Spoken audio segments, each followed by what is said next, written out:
lovely to meet you here at your facility in Homebush. Thank you very much for being on AU Manufacturing Conversations. I'm glad to be here, Brent. Glad to be here. The first question for you, as it is for all our guests, is how did you get here and what do you make? Okay, how did I get here? Brent, I was actually all ready to retire. I had a BT50 and a caravan in my driveway and I was working as a consultant at the time, and I was asked to come into Uncle Harry's and give the owner at the time some ideas how they could break the place up and get rid of it. And Uncle Harry's actually started back in 1994 by a guy by the name of Alan Rodd.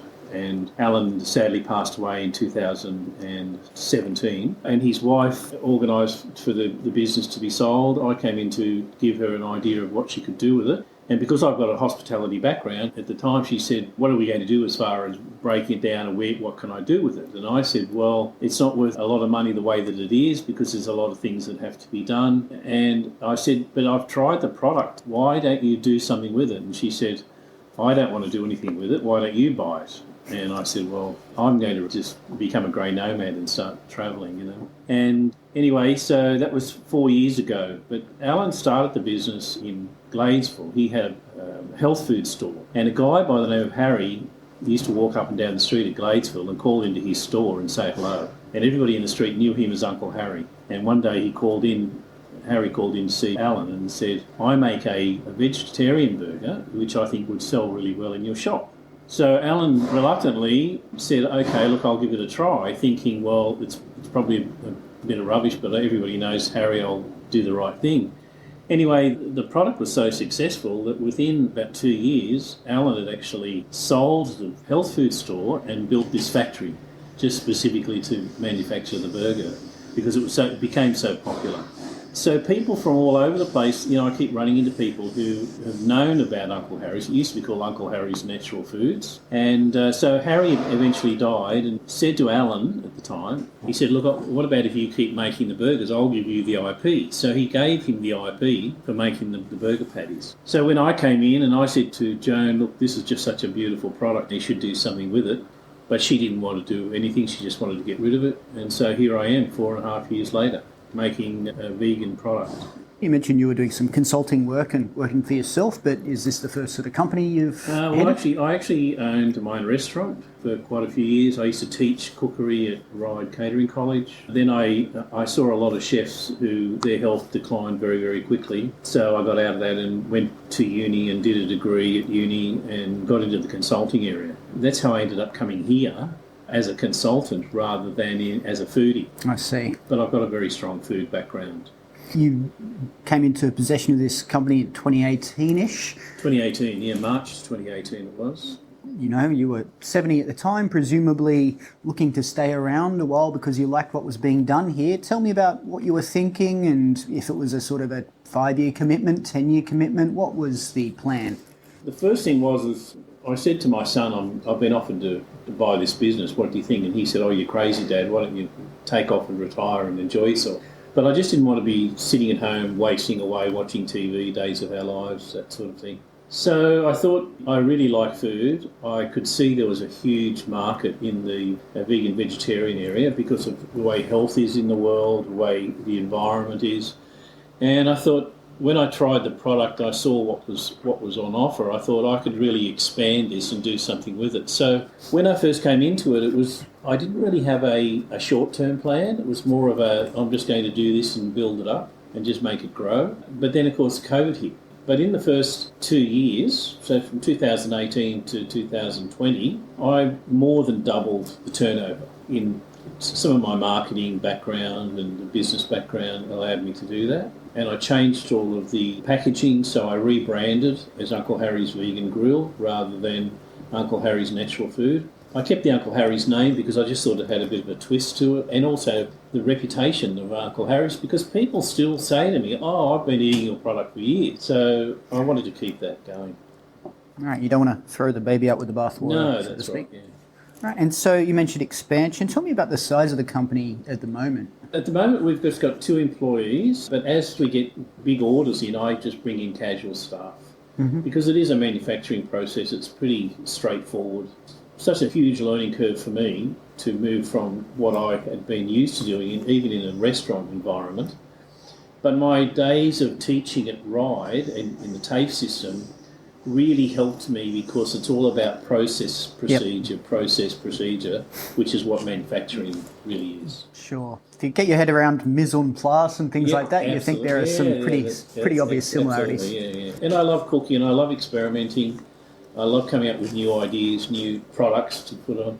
I actually was approached by a very large manufacturer here in Australia. They wanted to white label our products and they wanted millions of SKUs, signals, in the first 12 months. We're just not geared up to do that, and I wanted to stay a little bit small. I wanted to sort of like do it in my time rather than jump off a cliff and then end up having to get bigger premises, more machinery, more staff, and become a headache. I thought I need to work out where are the ins and outs of the manufacturing first. And so I actually employed a guy to come in who's a manufacturing, I wouldn't say he's an expert, but he's pretty good at what he does and has a history in manufacturing. So he's come in as a bit of a consultant and has helped steer me over the last 12 months, 2 years. Tell me about what you make here. We're looking at some patties. Yes. And something about your point of difference, because obviously every man and his dog is making vegetarian/vegan products at the moment. Yeah, that's true, Brent. What I try to do is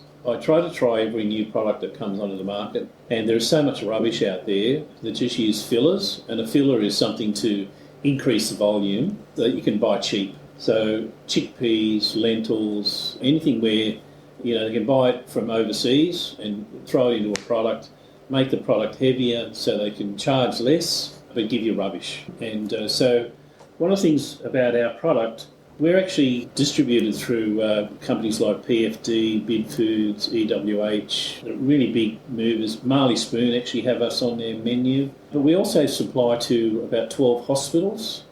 And the hospitals have done quite elaborate testing on our products.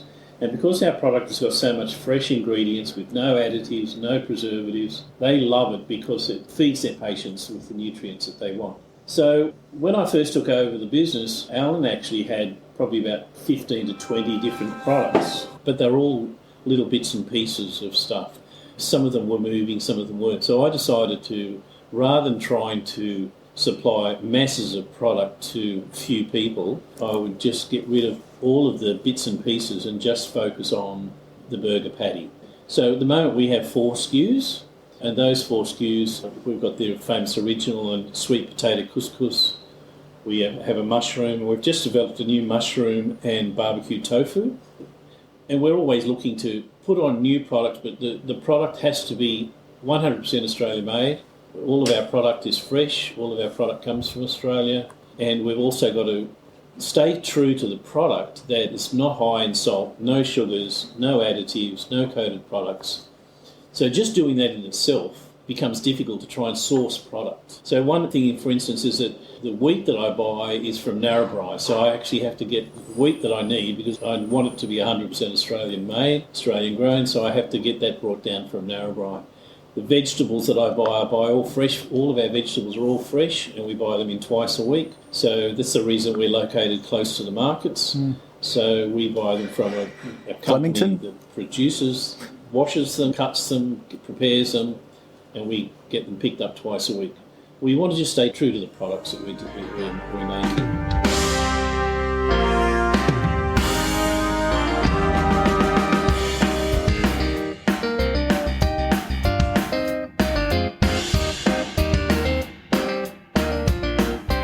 Said a bit about your manufacturing, your supply chain, ingredients, your operations here. To go back to buying the business at 70, it's very much the exception rather than the rule, someone deciding to do that. It's probably a bit crazy too.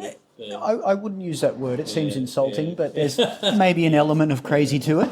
Do you have anything to say about perhaps it being a barrier, being an older person running a business, or do you see any prejudice out there that you think needs to be addressed? Brent, I think being older has such advantage because you've got wisdom. I mean, you get wisdom, and the wisdom comes from just walking into a room where people want to talk to you because your age gives you a certain amount of authority just by the way you look, the fact that you're older. I walk into a room now and there can be a couple of 20-year-olds or 25-year-olds, and I think to myself, what do they know? They've got a university degree, but they don't have the life skills. So the age thing for me is a bonus. Where it isn't a bonus is, like I was up at 5:30 this morning and on the road at 6:30 to go and pick up vegetables. So it's the stamina. There are some times that I do feel tired, but I just stay active. I think the old saying, if you don't use it, you lose it, is so true. And I think there's such an opportunity for so many people to get out, and 70 is not old. Well, I don't think that it's old. But there are some people that I meet who are 60 and they're already ready for the aged care facility. So I think there are so many people who, if they had the opportunity to do something, they would, but they're a bit fearful because they're getting older. So it's really just about what's in your head and the way that you see your life. And I just don't want to be sitting at home on the lounge watching Days of Our Lives and waiting to die. But in saying that, I'm looking forward to going trekking and getting in the truck and driving around Australia, but still being young enough to be able to enjoy that. And I've got kids and grandkids, and so everything just keeps me moving, keeps me going.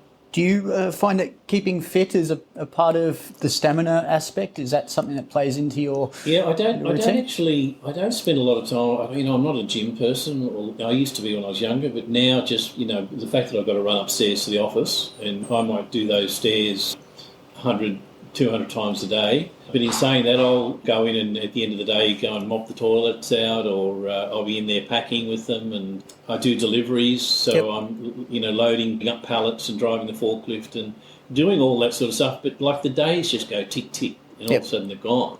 And I'm never bored. I've always got something to do. And the manufacturing industry is so complex but so satisfying, because it's like those processes and procedures. Once you get those processes and procedures running properly, it's a joy to see. But there's always something. Even this morning there was something that happened, and I thought, I've got to look at that and make the process a bit easier. Even though the business has been running, business has been running for a long time, they've been doing the same thing. Every day I see something new that I can tweak or make better. Is there anything outside of this that you're passionate about that you'd like to share with us? Yeah, look, I listen to ABC a lot, driving backwards and forwards from home. And I think there's such a need for the Australian government to get behind small manufacturing business. I find that there's a little bit of this is Keith's theory, but I think there's a bit of a conspiracy from the big manufacturers, the big companies, to get rid of the small guys, because the more they can make them compliant, the amount of rules and regulations that you've got to follow really drive me crazy. And I think there are so many of them that can be streamlined. And I'd love to have the time and the energy to be able to help other manufacturers. It's not about cutting corners, it's about making life easier so there's more work for people, we get a better product, we get better international exposure. And I think the Australian government just needs to get behind it more, the small manufacturer, not the big guys. Because the big guys are the ones who are putting the screws on the little guys and making it so it's not worthwhile for the little guy to be in business. Manufacturing can be a lifestyle for people. It's not all about just making money. You can be employing people, you can be helping with the community, you can be helping with society, and still have a good life. It's a busy life, but it's still a good life. Well, that's your life. Those are your theories, and Keith is I'll definitely allowed to have I'll Keith's keep pushing. theories. Yeah. Excellent. Is there perhaps anything else I think that's probably a good amount of talking. Yeah. It's been lovely having you on A Manufacturing Conversations. Thanks for joining us here. No, thanks, Brent. Yeah,